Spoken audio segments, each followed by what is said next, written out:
On a cool spring morning, the Beavertail Lighthouse beacon cuts through the morning fog, a job that has continued for over 250 years.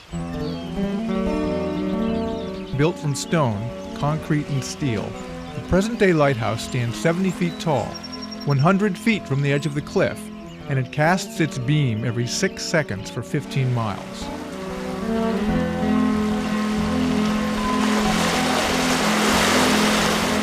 This is in stark contrast with the original structure, built in 1749 out of wood, and whose long-forgotten foundation was unearthed during the hurricane of 1938.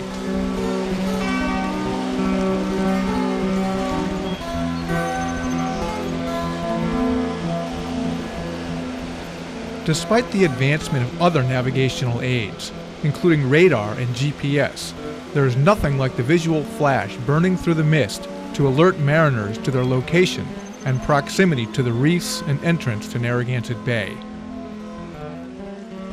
Chellis was 2 years old when his father, Carl S. Chellis, was the keeper of the Beavertail Light from 1938 until 1946. He lived there with his parents, and he has memories of his father's duties keeping up the Beavertail Lighthouse. I remember going up the stairs of the lighthouse when I was about 2 years old, and I remember that Fresnel lens was in a very polished, in a very pristine condition. Being a lighthouse keeper meant that you had to maintain the property, you had to keep the light in working condition.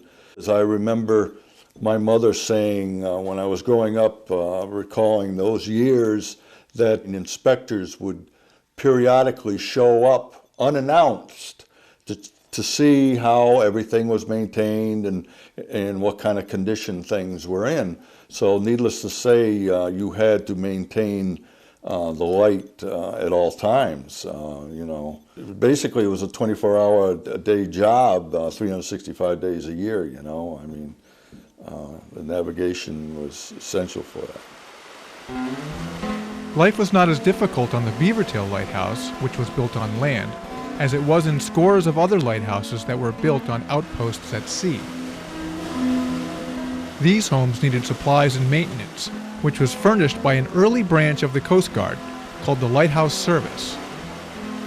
Robert Dennis worked aboard the lighthouse tender, Shrub. Shrub's duties included attending and supplying the lighthouses not accessible by land, and the sometimes treacherous job of maintaining the buoys and navigational aids up and down the New England coast. The winter of '39, we had a lot of ice. The bay was frozen over way down below Prudence Island.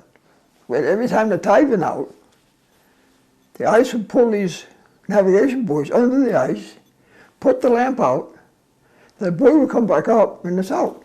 So we'd have to go out to the buoy, jump on it, now it's all covered in ice, jump on it, open the lantern, bail out all the salt water, get it dry, light it again with a match, because that's all it was, you know, a little acetylene torch, you know, and close it up.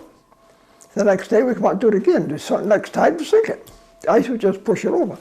Wasn't much you could do, just go relight them. Despite the dedicated and hard work by these civil servants, calamities at sea were unavoidable. Shipwrecks did occur, and still may occur, due to extreme weather and human error.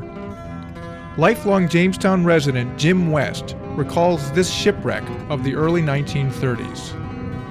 A coal barge came on the east shore here, between Hull's Cove and here. Went ashore and we could get down to the shore.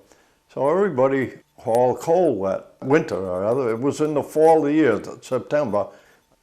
They didn't want to do anything, you know, and so they sent out the word that anybody wanted to dig coal, go down and dig it. So we did. It was good coal too, I'll say that. It was the red ash and not the white ash. So it helped out a lot of people that year, I'll tell you, in the Colville.